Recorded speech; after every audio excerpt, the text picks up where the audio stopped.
প্রোডাক্টিভিটির সবচেয়ে বড় মিথ হইল সেম লেভেল অফ প্রোডাক্টিভিটি প্রত্যেক দিন থাকে না।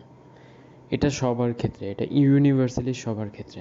কিছুদিন আগে আমি একটা পোস্ট দিয়েছিলাম যে যখন যার প্রোডাক্টিভিটি থাকে তখন সে ওইটা নিয়ে কথা বলে, যখন সে ডাউন টাইমে থাকে তখন সবাই চিপায় থাকে। এটা সবার ক্ষেত্রেই ঠিক। এখন প্রোডাক্টিভিটি মেন্টর যারা আছে ইন্টারন্যাশনালি যাদের দেখতেছেন, তাদেরও ডাউন টাইম যায়, তাদেরও লাইফে অনেক হ্যাসেল যায়, তাদেরও অনেক স্ট্রাগল হয়, তাদেরও মাঝে মাঝে উঠতে দেরি হয়, তাদেরও মাঝে মাঝে অনেক প্রবলেম হয়, কিন্তু ওইটা তারা শো করবে না, তাই না? এখন তখন আমরা বেশি প্রবলেমে পড়ি যখন আমরা ওই পলিশড, ওই একদম প্রফেশনাল, একদম পারফেক্ট লাইফটা লিড করতে চাই, যখন আমি ওটা কোপ আপ করতে পারবো না। অ্যান্ড এটা অ্যাকচুয়ালি ন্যাচারালি এটা মানে পসিবলই না। এখন যেটা পসিবল না, ওটার জন্য যদি আমি নিজেকে ফোর্স করি, নিজেকে যদি ব্লেম করতে থাকি যে ওয়াই ইউ ওয়েক লেট, তাই না? তো এইসব ক্ষেত্রে আমাদের এটা মনে রাখতে হবে যে সামটাইমস আমি মিস করতেই পারি, ওটা সমস্যা নাই, কিন্তু ওই মিস করার পর যেই অ্যাভেলেবেল টাইমটা আছে, ওই টাইমটাতে সবচেয়ে এফেক্টিভ বা প্রোডাক্টিভ কাজটা কী হইতে পারে, সবচেয়ে বেশি ইম্প্যাক্টফুল কাজটা কী হইতে পারে, ওইটা আমি করতে পারতেছি নাকি।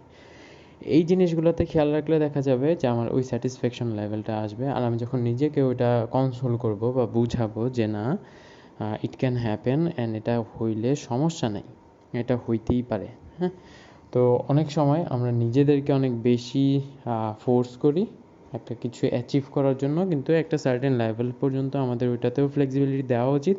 কারণ আমি যখন নিজেকে নিজে ফ্লেক্সিবিলিটি না দিব, তখন কিন্তু আমি একদম ফ্রাস্ট্রেটেড হয়ে বার্ন আউটে চলে যাব। তো দেখা যাচ্ছে আমি প্রোডাক্টিভিটি মেনটেন করতে গিয়ে আরও বার্ন আউটে চলে যেতেছি, যেটা আলটিমেটলি আমাকে অনেক লং টার্মের জন্য কাজ থেকে দূরে রাখবে, তাই না? তো এই জন্য হ্যাঁ, মাঝে মাঝে শিফট আমার এদিক সেদিক হইতেই পারে, মাঝে মাঝে আমার ওয়েক আপ টাইম এদিক সেদিক হইতে পারে, ঘুমাইতে যাওয়ার টাইম এদিক সেদিক হইতে পারে, ইটস ওকে। কারণ আমি যখন জেগেছিলাম তখন এমন না যে আমি জেগে থেকে কিছু করি নাই, বসে বসে ধ্যান করতেছিলাম, এরকম তো আর না, তাই না? আমি কিছু না কিছু করছি, সেই জন্যই লেট হয়েছে, অ্যান্ড সেই জন্য লেট হওয়ার কারণে সেই জন্যই আমি দেরি করে উঠছি, অ্যান্ড এই কারণে নিজেকে ব্লেম করার তো কারণ নেই। যখন উঠছি তখন থেকে বাকি টাইমটা আমি কতটুকু ইউটিলাইজ করতে পারতেছি, ওটাই অ্যাকচুয়াল প্রোডাক্টিভিটি। অ্যান্ড মাঝে মাঝে ডাউন টাইম থাকলে ব্রেক নেওয়াটা, রিল্যাক্স করাটা, ঘুমানোটা, রেস্ট নেওয়াটা, দিস ইজ নট রং। আপনি রেস্ট নিতেই পারেন, অ্যান্ড এগুলো অ্যাকচুয়ালি রেকমেন্ডেড। তো প্রোডাক্টিভিটি মেনটেন করতে হলে যখন আপনি প্রোডাক্টিভ আছেন, যখন আপনি অনেক ইন্সপায়ার্ড আছেন, যখন আপনি কাজ করতে মজা পাইতেছেন, তখন বেশি করে করেন।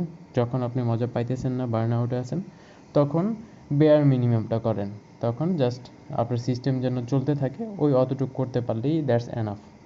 তো এতটুকু ছিল ছোটো একটা থট। কথা হবে নেক্সট পডকাস্টে।